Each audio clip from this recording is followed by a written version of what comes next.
Hey, how's it going, everybody? This is Joey Galvez, one half of your host of Explain Yourself, and I want to let you guys know about a really cool book from our friend of the show, Eli Shockey. This one is called The Greylock, and it's a story where magic is a commodity. Potions are sold at corner stores. Orcs and dwarves earn a living in cubicles, not on the battlefields. But there are those who resist the House's Magic's laws. Branded a criminal and forced to live as a wand for hire, there is a spell slinger they call the Greylock. Check this one out. You guys can pre-order issue 3 right now with code JAN241939, and make sure you guys are heading over to your favorite LCS and letting them know that you want Greylock number 3, and maybe pick up the first 2 issues. You could do that at the Scout web store. So make sure you guys are grabbing the Greylock number 3, JAN241939 at previewsworld.com.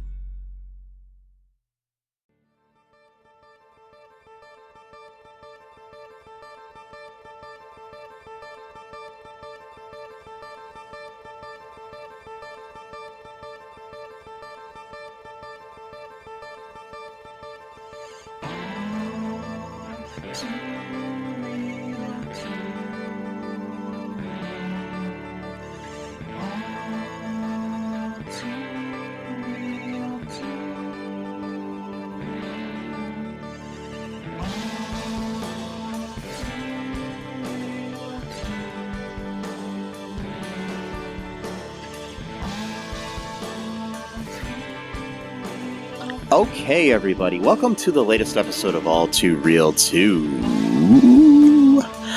My name is Michael E. Cullen II, and with me, as always, is Matthew. I'm not going to make up a fake name, middle name this time. They say Haas. So, there it is. It's an amazing name. Today on the show, in part of our Pilot Error series, we are covering a show that should have been picked up. Yeah, really should have. This is actually one of the good ones. Yep. It was a show entitled North Hollywood, created by and written by Judd Apatow and directed by Judd Apatow. The Tao. Yep, good old Judd Apatow. You know, so show stars Jason Segel, Amy Poehler, Kevin Hart, January Jones, Judge Reinhold, Phil Hendry, a bunch of people. So Colin Hanks is in it as himself. It's a pretty funny show.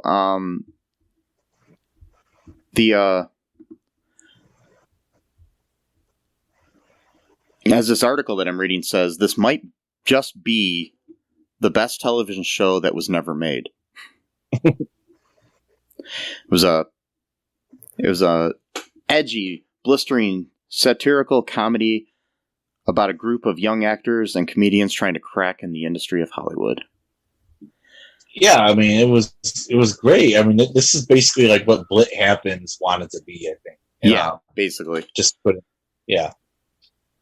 Yeah, which will probably be the episode that airs right before this is Blit Happens. So this article that I'll be referencing as we talk about this is written by Shannon Malloy for News Corp Australia. So yes, so that's what I'm referencing here for some of the facts about this episode here. So basically, the story behind this, first off, just a little background here on this from this article. The ABC wanted to do an edgy, groundbreaking comedy, Apatow recalled. It was around the time Curb Your Enthusiasm was very, very popular, and so we did this show. And then he says, I don't think any show has not been picked up faster. Which is sad. When ABC passed on the show, he took it to HBO, where there was a brief flutter of interest before they too declined in order to pursue another comedy pilot called Entourage. Yeah. Wow. Yeah, it's a decision that's seemingly implausible today. That roll call of stars and plot sound like pretty appealing and binge-worthy. Yeah. But this was 2001 when this came out. Oh wow! When this was made, so this is pre How I Met Your Mother, Jason Segel, pre selling out, stadiums, Kevin Hart, and pre Parks and Rec, Amy Poehler. So yeah, I mean, yeah, and pre a lot of things. I mean, yeah. I mean, Judd Apatow, he was just really ahead of his time for most of his career. Really, I mean, just a lot of stuff that we kind of take for granted now. Yeah, and I want to say this is probably right after Undeclared and Freaks and Geeks with Judd Apatow, so. Right. It's just like how some people just like, it's like, not only do they have their finger on the pulse, they're the ones that are creating the pulse prematurely before anyone else even knows it's, Yeah, it's crazy. And I mean, like, January Jones went on to be on, I think, Mad Men and other things and stuff. So she became huge too. So it's just like all four of the main cast members became huge after this. So on some of the best television that's been out since then, you know what I mean? So yeah. So what happens in this episode here, Matt? Jason Segel's character, his name is Gary. He's like, he wakes up, he's pumping himself up to go to work, and they kind of have like a morning routine thing going on, and he's getting like makeup put on him for like playing what they call Frankenstein, but it's technically Frankenstein's monster. If you want to be, yes, real about it, it's Frankenstein. It's Dr. Frankenstein is the guy who made the monster. Okay. And I'm not sure if the monster ever had a name. Not sure. I haven't read the novel, but I'll take their word for it. But, so it kind of looks like, oh man, he's going into work, and it turns out that he's like one of these guys who dresses up as a character at like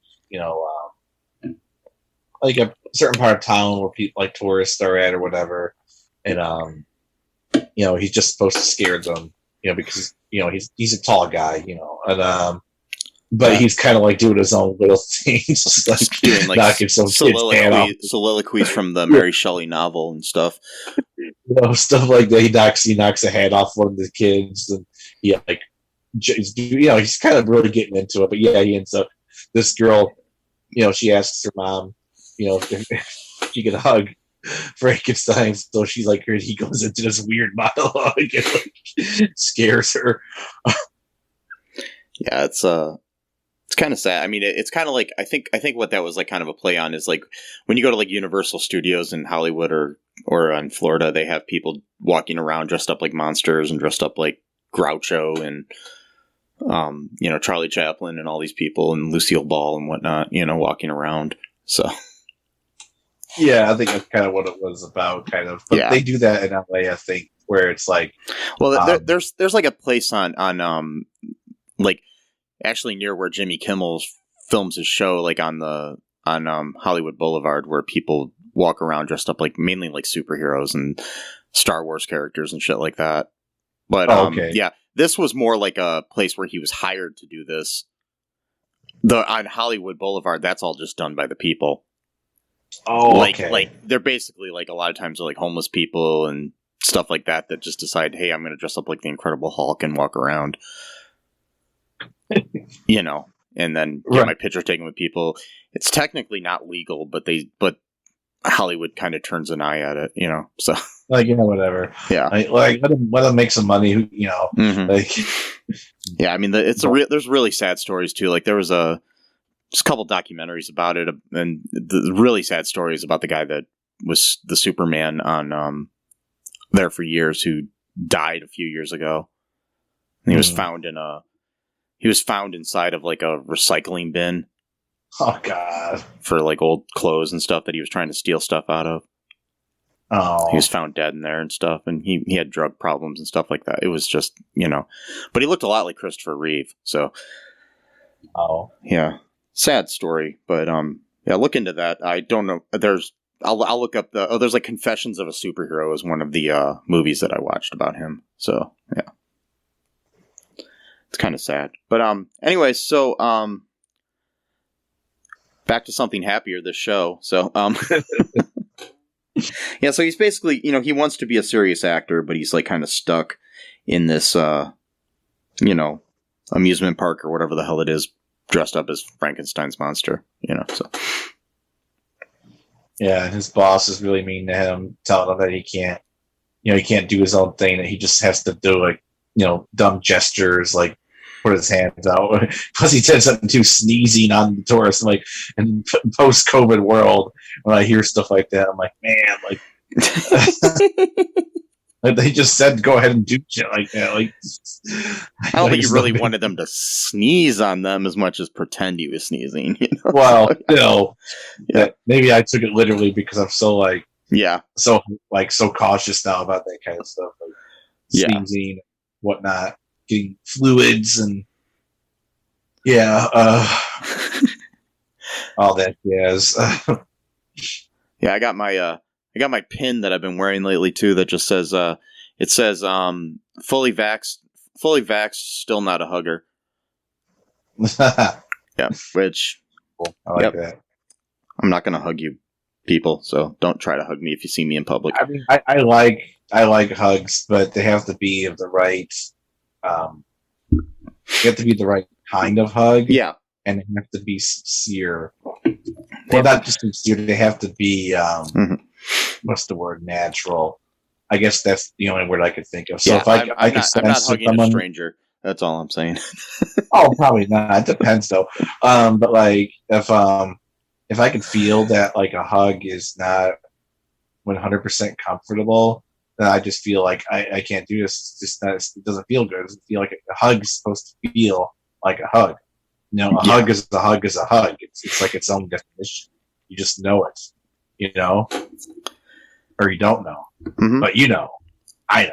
And regardless, if somebody doesn't want to be hugged, don't hug them, people. Yeah, I mean, personal space is, important. Yeah. Boundaries are very important. Don't just, it's not like the old days where you could just be like, hey, chop, chip off, really chop off the old black, really chip off the old black or whatever. Like this guy, I doubt he's going to listen to this podcast, so this doesn't make, it's not going to matter. But like when I was working at the print shop, this guy, he was like way, way, way too like perfection. Like his whole thing, like his whole love language was just like put his hand on your shoulder. It's like just like it was just like great on me, like because he would just do it. Like he wouldn't even ask for. I mean, I know it's kind of awkward to ask first. Like it's okay if I touch your shoulders, but like he would just go do it, and then I'd be like, trying to get my work done or whatever, and he'd be like, good job. Like, he's like very like enthusiastic. Like, he was nice. He was kind of like a coach almost. Like probably he probably worked as some kind of like counselor at some point in his life or whatever, like giving encouragement to people or whatever. But like, yeah, like he would just like his move was just like both hands on both shoulders, and it would just like like there would be no warning either. Like you wouldn't even see it coming. Just like boom. It's kind of creepy. I did not. He was really kind, man. I think he was like super religious, dude. You know how they are. Yeah. But, anyway, so what else happens in this episode here, Matt? Besides the PTSD memories of Yeah. So we see his arc of the story, but then we get into like Kevin Hart's his arc. He's a stand-up comedian. He's also an actor. He's really excited because he got this beer commercial and he keeps watching, which is so. Oh, it's like I know it's satire, but like I can almost see a commercial like that from that era. Oh yeah, being like that, like just that very like it was like Kevin. He's like about to get married. and then like the priest is like saying something like, "Will you share your beer with your wife?" And he's like, "No," or whatever. It's just stupid. Like, what was it like? You can tizaste or something like that, Yeah. or I don't remember what he said. Tizaste or like something. I don't know. It was kind of sad. it was meant to be sad, funny. No, I know, but I'm just saying sadly So- funny. It's sad because like a commercial like that probably existed in 2001. Like I'm almost certain of that. Oh yeah. And then Gary, he's in the background like pretending to work out. He's barely even doing anything. Like Yeah. but somehow he was sweating a whole bunch, which is weird because he wasn't like hardly doing anything. But and then we find out then they have a third roommate who's actually I think she's the one that's kind of has the house, I guess. Something. Yeah. She kind of like runs the house or something. Amy Poehler's character, which I don't know her name. Don't know Kevin Hart's name in this. His name in the show is Kevin Hart. Oh, it is? Okay. Yeah, but it's spelled differently. In reality, his name is Hart. In the show, it's Right. Heart. Gotcha. We did this with Blit Happens, which we'll probably release before this episode. But this was like an era in television when they really, really started to go all in on the whole like we're gonna do a show where we actually mention the real actors' names in the show itself, but they're part of the show. Like everyone seemed to like want to get involved in that all at the same time. And unfortunately, and Amy's character was named Wendy. Wendy, that's right, was Wendy. So in this show, Wendy is her job is the assistant to Judge Reinhold. Not the actor Judge Reinhold. So the actor is in the show now, just like how it happens. Cameron Diaz, whatever. I'm not even going to talk about that again. But we already did that once, but yeah. So yeah, she's the personal assistant to Judge Reinhold, and who plays himself, and it's pretty funny. He's like basically kind of neurotic and stuff, and worried about things, and he finds out about she's decided that she wants to quit before she goes into work that day, and because she wants to pursue her acting career. But Judge Reinhold finds out that there's a movie being filmed where they need a young Judge Reinhold type. So he's too old to play that. But then he asked if he could play the dad in the movie, and they said he's too young for that. And he says, I'm too old to be myself, and I'm too young to be myself. Yeah, so they're looking for a Judge Reinhold type. So later on in this show, Wendy lets Gary know about that so he can go audition for it, because she says, you kind of look like a young Judge Reinhold. Which he kind of does. Jason Segel does a little. So yeah. There's another part where Kevin and Gary have dates over from their acting class. One of them is played by January Jones, who is kind of into Gary, but he doesn't really see that, and he's kind of embarrassed. She sees like green on his neck. Asks him about that, and he says, "Well, I play Frankenstein." He's like, "Oh, they're doing a remake of Frankenstein?" And then talks about how the British guy from The Full Monty's in it with him somehow.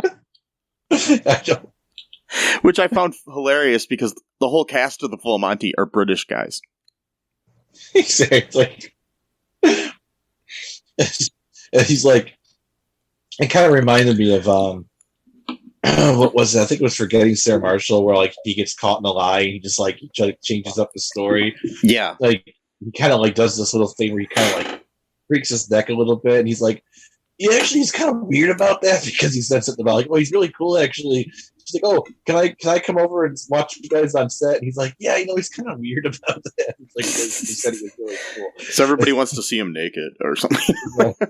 Right, yeah. Ever since the movie came out, everyone wants to see his thing or whatever. Which I'm sure is not true. Well, I mean, no offense. I'm just saying most people don't want to see a random dude's thing. Well, before anybody wants to see anybody's things, do you want to take a break, Matt? Yeah, sure. I don't know what that meant. We'll be right back, folks.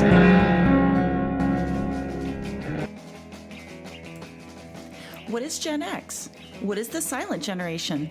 What do generations have in common? Hi, I'm Trish the Dish from the Gen X Voice podcast, and I invite you to listen to conversations I have with folks from different generations, backgrounds, beliefs, and experiences in an attempt to see what connects rather than divides us. Even though Gen X has been called slackers, Karens, or not mentioned at all in some cases, we are the bridge generation, so I feel compelled to do my part to destroy ageism by bringing all these voices together. And, as a bonus, each guest gets to answer some 80s questions at the end of each show. So download and listen to Gen X Voice today on Apple, Spotify, Amazon, or wherever you listen to podcasts. And let's see how much we have in common after all. Hi, this is Catherine, host of a new fashion podcast, The Real Fashion School Dropout. Join me as I interview guests every week in the fashion and beauty space, and we gossip on all things fashion and beauty and even get into some personal stories of their journey in the industry. You can find us on Apple, Spotify, pretty much wherever you get your podcast. Hope to see you there.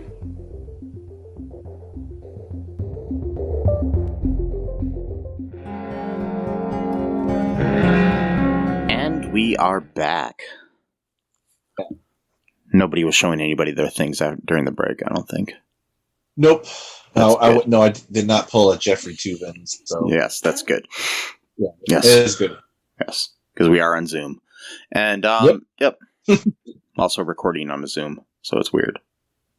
Yeah, but it's audio only, so even if I did, nobody would see it. So yeah, but I did not. I'm just being clarifying. I did not. Yes, neither did I. Good. And Jeffrey Toobin is not on our call. So, nope. We're good. So,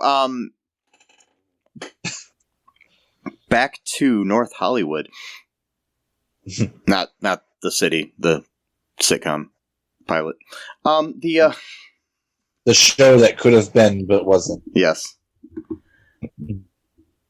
But if you think about it, we wouldn't have had Parks and Rec, and we wouldn't have had,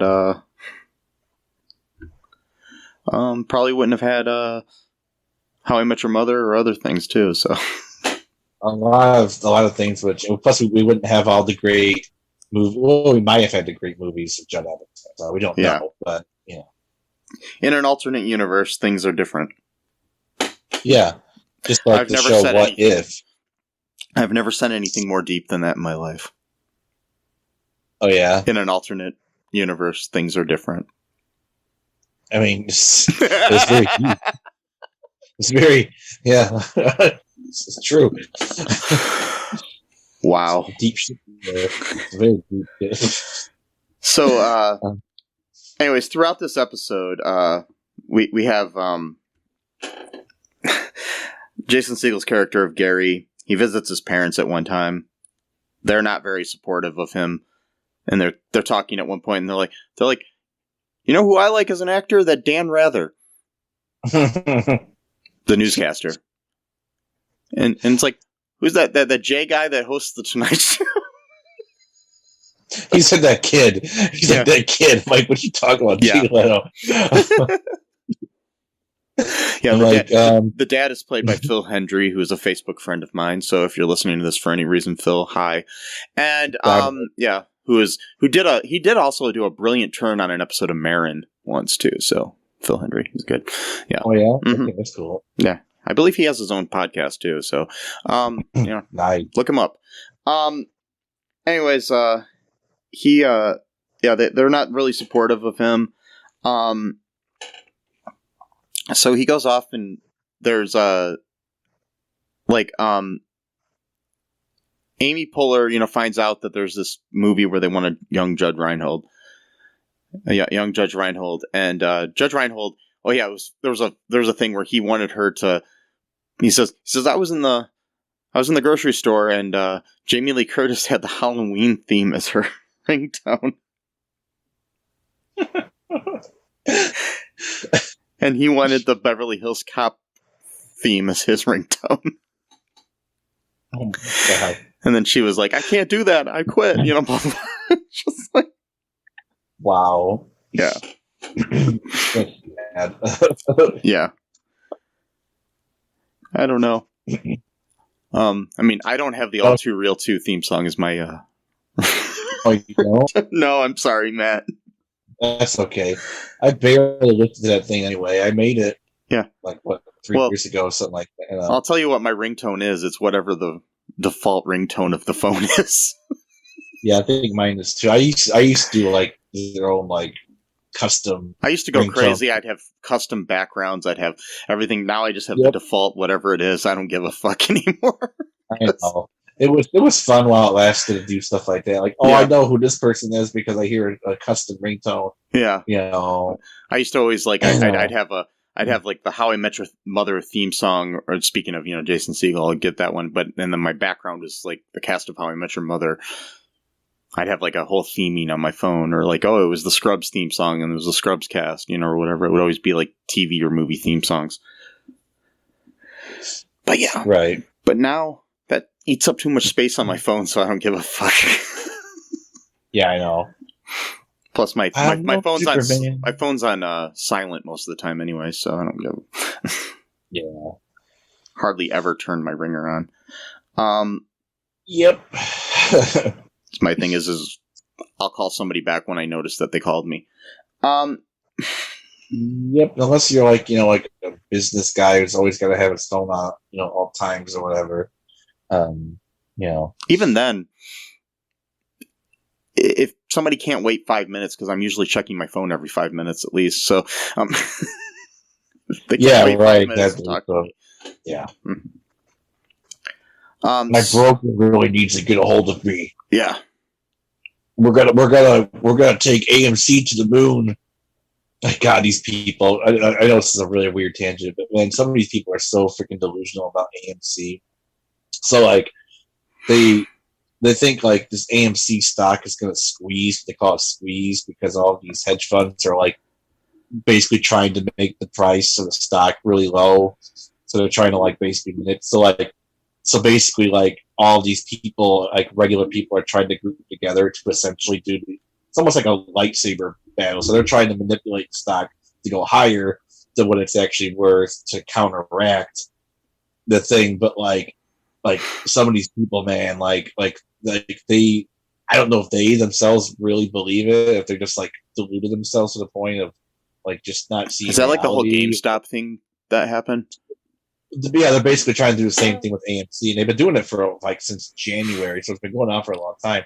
And the thing is, it did go up pretty high. So from January of this year, I think at its lowest point, a single share of AMC was maybe $1 or $3 or something like that. And then sometime in June or July, I don't remember, it went all the way up to $70 per share. So it's if you got in for 1,000 shares back in January for about $1,000, you held on, that would have been $70,000. It's pretty decent money. Yeah. But some of these people, they're thinking that they're going to wait, they're going to hold out. They have these it's almost like a cult if you think about it, because they have their own slogans and code words, and they call themselves the Gorilla Gang, or they call themselves apes, and it's a whole community driven thing. It's very much like a cult is, and they have a phrase called hodling, which means hold on for dear life, but they say hodling, they mispronounced holding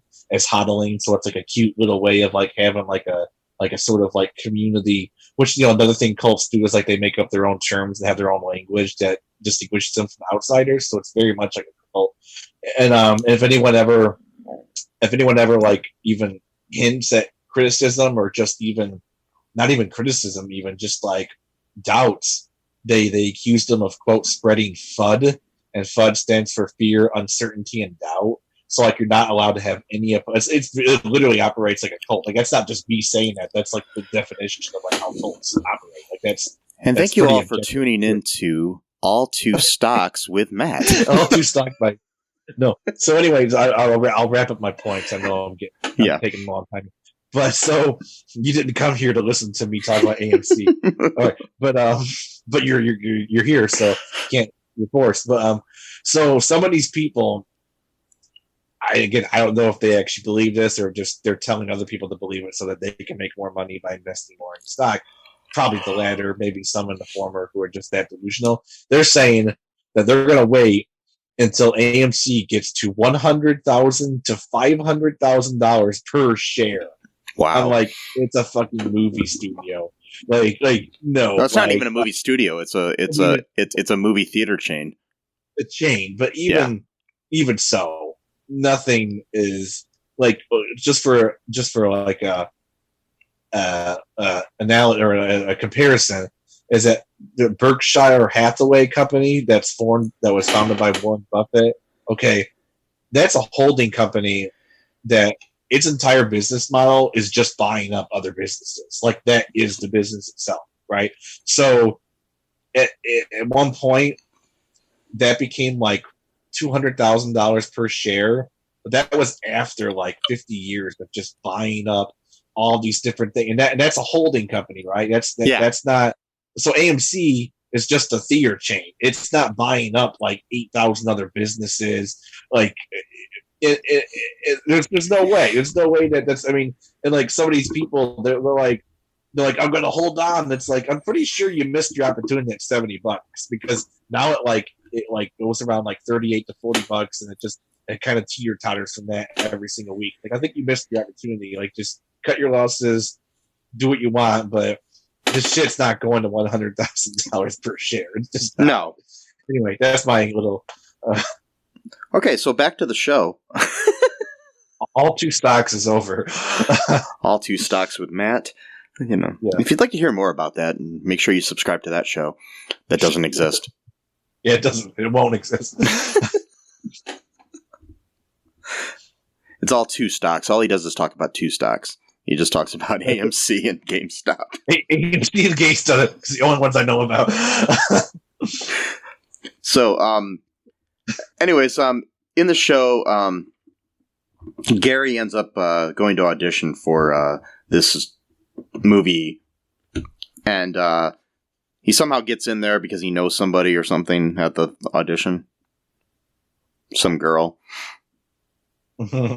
And anyways, he goes in auditions. He gets a call back later. And before that, he did have, after his date with this with January Jones' character named May, which I find funny because in reality her name's January, but on the show she plays May. Right, exactly. That is funny. I like that. I like that. I do. Yeah. So she ends up seeing him at the Universal Studios or wherever he is, dressed up as Frankenstein's monster. And is like all pissed off at him because she lied to him. But then he basically says, "Oh, I did that because I was embarrassed, but I love you and blah, blah, not love you, I like you, blah blah blah." Not love you. It didn't go to love yet. No. I love you. Yeah, it just went really crazy, and then he Ted Mosby'd it, and the right, yeah, exactly. Anywho, she basically forgives him, and then just basically admits that she likes him, and she didn't care about him being in a movie. She just wanted to see him. Yep. What else happens here, Matt? Well, Kevin, he his set, was like a hit at the comedy club. So he was excited about that. at one point, Judge shows up at the house and just hangs out with Kevin because he's sad that Wendy quit on him. So they start writing a script for Beverly Hills Cop 4, which I kind of wanted to see. Be honest, it's funny. There's actually right now Beverly Hills Cop 4 is in like pre-production. Yeah, exactly. And Netflix or something. He wanted to play Eddie, his like a cousin or something like that of Eddie Murphy's character, I guess, or something like that. And like they just came up like with this whole thing, like it was really funny to kind of it kind of reminds me of like when we were younger and stuff. Well, then again, Judge Reinhold probably was like older than you at this point in time, you know. Yeah. But like just like when we were younger, like we just come up with ideas and literally just like idea after idea would just come out, like just weird shit, you know, like which we need to write some of these, man, someday. Yeah, I know. You know, it's easy to just spit out ideas. It's not as easy to actually write them and structure them and stuff like that's where the real work comes in. Yes, but anyways, they end up creating this whole crazy thing for that. It's pretty funny. Gary found out he had a callback or whatever, and he's freaking out, and his nose is bleeding, and he's on trying to throw up on the toilet. He can't throw. Yeah. So disgusting. Why do they have to do that? Like I was telling my dad that earlier. I'm like, why do people always have to like throw in something really disgusting? Like that's my one pet peeve about. When we get to the trivia, I'll explain that. Okay. Yeah. It just lasted way too long too. It was like 2 minutes. So anyways, Gary ends up going to his audition, and he says it's down to him and another guy. Gets in there. There's a guy sitting there, and he's like, "Hi, I'm Gary," and he's like, "Hi, I'm Colin," and it's Colin Hanks. and he says, "Yeah, they're looking for a young Judge Reinhold here. You look kind of like a young Tom Hanks." And he's like, "Well, he's my dad." And Gary doesn't believe him at first. He's like, "You're joking, right?" And he's like, "No." Right. So yeah, he's auditioning against Colin Hanks, who goes in and like kills the audition right before Gary.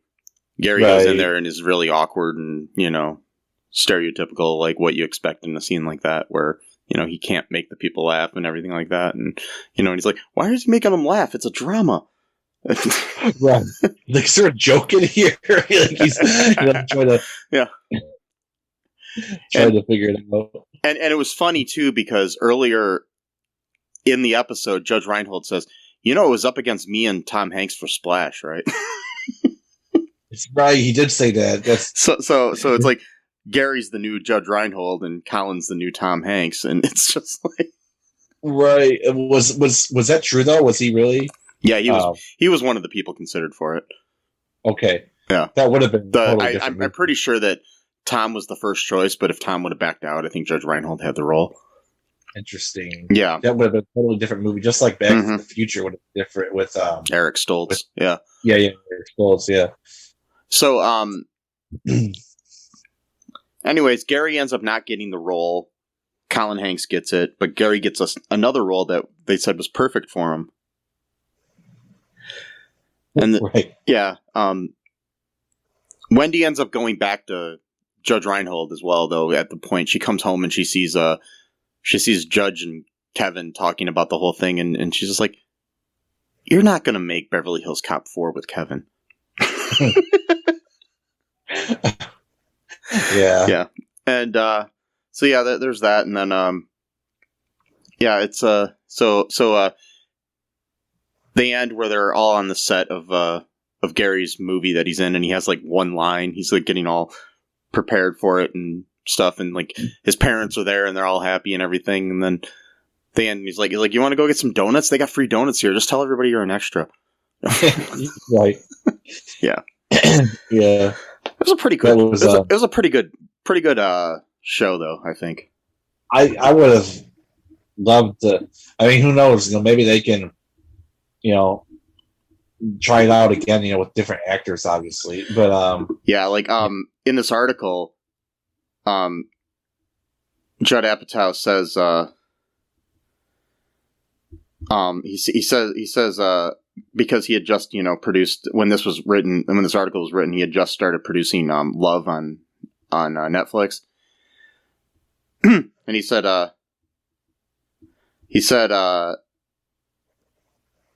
should the streaming service give him scope to revisit other past ideas, the producer said he'd love to look at North Hollywood again. I'd like to try that just to see what we would have to pay everybody, he laughed. So, yeah.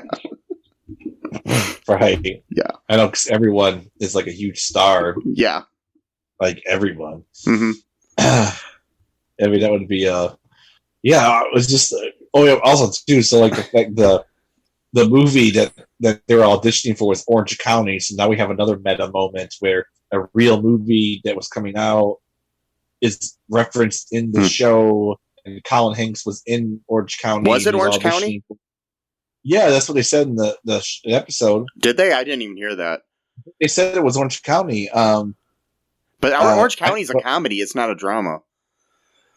So that's the joke, is because he thought it was a drama. Maybe he didn't understand it was a comedy. I didn't know that they were referencing. I never heard them say Orange County, so I guess I wasn't paying attention totally. So okay. Or maybe I heard it because it was Colin Hanks. Maybe I like auditory. Yeah. Injected it. Because it did make sense, because I don't remember a scene in Orange County where there was a fraternity house.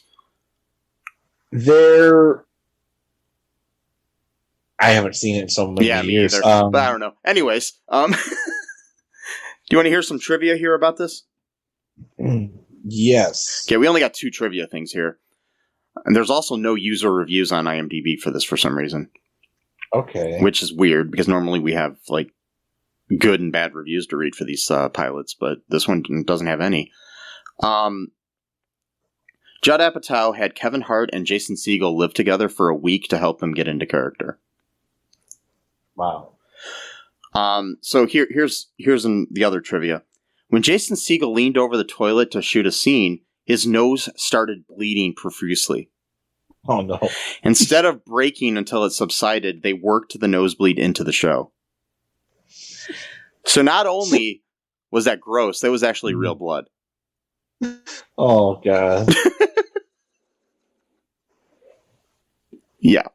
Because he was just supposed to try to throw up, and he couldn't throw up. Not right. No, that was what was written in there. But then his nose started bleeding while he was down there, so they wrote that into there. God, that was so disgusting. Oh man. Yeah.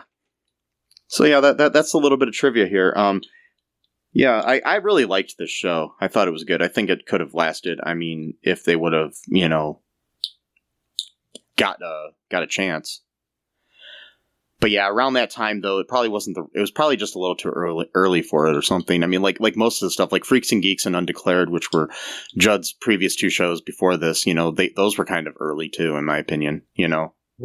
Yeah, especially Freaks and Geeks. Undeclared was a little bit more mainstream appeal. Yeah, but it was still kind of weird. Yeah, it was too weird for network television, in my opinion. Because this is during the era of network television where they would play the theme song at the end of the episode, no matter what happened at the end of the episode. Well, yeah. So if something terrible happened, they still would play this upbeat music at the very end. That was that era of TV. Yeah, and I mean it's and a lot of shows that came out back then would be huge on streaming now. Oh yeah, but we're nothing then. So yeah, it's wild. Yeah. So any other thoughts here, Matt, before we wrap things up here? No, I can't think of anything. Okay, well, yeah, if you want to see this episode, I can give you a link, folks. Just message me at mike@cullenpark.com. Also, with anything else you want to let us know. Check out our all2real2.com for links to our episodes and our social meds and whatnot. Yep. Give us a 5-star review on Apple Podcast if you could. That would really, really help us. We're trying to get more listeners. If you like the show, tell your friends. Tell your enemies. your enemies, your colleagues, your Yeah. family, Tell- your acquaintances. You know, we're like Dennis Reynolds. We're 5-star men, and we demand to be rated as such. Yes, and we would like you to, like, you know, just tell random strangers. Mm-hmm. Just walk up to somebody, you know, stay socially distanced at least while you do this, you know, and just be like, hey, have you heard about all2real2.com? Go check out the website. It's a good podcast. And don't hug them though either. Yeah, don't hug them unless they, you know, ask you to. And even then, you might not want to because right now there's a pandemic. Yeah, exactly. Yeah, it's probably not a good thing to hug anybody right now. Probably not. Not Yeah. for at least. I mean, 15 maybe years. your husband or wife or whatever. You know, go ahead and hug them. But you know, Yeah. your kids, Your dogs, Yeah. cats, turtles, your pillow at night when you're crying. Oh wait, gripping your my pillow tight. Yeah. Yep. thinking about all the things that are wrong with your life, and you're just like, oh, you gotta. So by the way, that guy Mike Lindell now he's got a new thing where you have Bible verses on the pillows because that's what every person wants is a pillowcase with fucking Bible verses on it, and you know, is that a little bit sacrilege? I mean, getting these pillows like sweaty and shit like that. I mean, Yeah, like, and it's also kind of weird too. Like, I mean. Would you want a Bible verse there if you're like having sex with your partner on the bed with a pillow? Just I think they would just maybe throw the pillow somewhere else at that point. Hopefully, yeah, but then you shouldn't throw the Bible verses on the floor either, you know. So I'm just exactly because now that's another sacrilege. Just throwing the holy word on the floor. Mhm. That's like like I don't know how it's like in Christian religion, but like I think like in Islam, like they have like certain protocols, like for like a Quran that's like completely up, like it can't be salvaged in any way, you know, and all this kind of stuff because you know it's like you know the word of God, you can't not just got to throw it on the floor. I mean, a lot of religions think it's sacrilegious if you take like a Bible or a Quran or a Talmud or whatever holy writings that you have, and you put like if I were to like have a bookshelf where the books were on top of each other as opposed to like side by side, and like if I put like say Cat in the Hat on top of the Bible, people would think that's sacrilegious. Oh, it's I mean that's what the guy told me at the mosque once when I was like a very new Muslim, like very new, like 6 months in, and I was sleeping because people stay there all night during that night, and I had this the Quran on the floor, after the guys kind of gently told me like, yeah, we kind of don't do that here. Oh, gotcha. But even nowadays, like, I'm not even like very super religious anymore, of any religion for that matter. Whether it's Islam or Baha'i faith, I still don't feel right. Like sometimes I will have another book on top of it, and I'll switch it out. Like it just doesn't feel right. Yeah, I try to always keep that like that too myself. It's it just doesn't feel right. Yeah, and it's weird though. I don't understand having Bible verses on the MyPillow. Yeah, I had to help my dad order a MyPillow online the other day. That felt really weird to me. But anyways. Come on. Yeah. Oh, because he already he already had one. Okay. And my nephew liked it and wanted one himself, so my dad bought one for my nephew. Okay. All right. That's yeah. That's forgivable. But my dad doesn't understand technology that well, so I had to help him order it. So that was kind of weird. But anyways, oh, really bad. Yeah, must have felt. I'm going on Satan's website and ordering Satan's pillow. But yeah. Yep. Anyway, so yeah. Give us a 5-star review, folks. And yeah. Go and tell people about the show. Check out our social media. Check out our Patreon.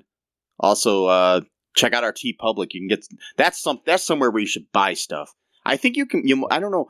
You might be able to get pillowcases on there. So I'd rather have an All Too Real 2 logo on a pillowcase than Bible verses. I kind of like that idea, actually. Yeah. So if they don't have them on there, demand Pillowcase. demand that they make pillowcases. Tell them to do that. So. Yeah. But go out there, don't hug people unless they want to be hugged, and wear a mask, folks. Wear a condom, and bye-bye. Thanks for listening to All Too Real 2 podcast, a Cullen Park production. Produced and edited by Michael E. Cullen II. Music by Matthew Hawes. Subscribe and share the show. Visit us at cullenpark.com.